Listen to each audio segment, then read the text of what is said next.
Баршаңызға сәлем. Бүгін сіздермен осындай молочная девочка тортын дайындаймыз.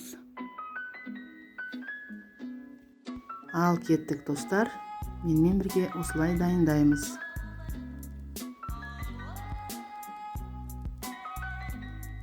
Алдын ала құрғақ ыдысымызға сгущенкамызды, жұмыртқамызды, ерітілген сары майымызды қосып,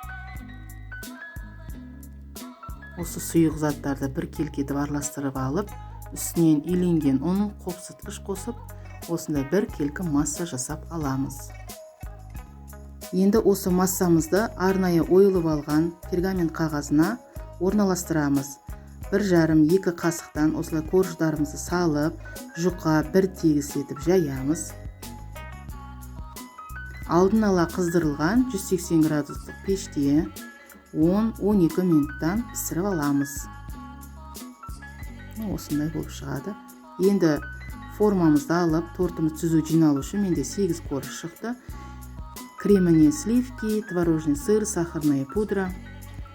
Осындай қасықтың көмегімен формамыздың сыртынан кольцомызды кигіземіз.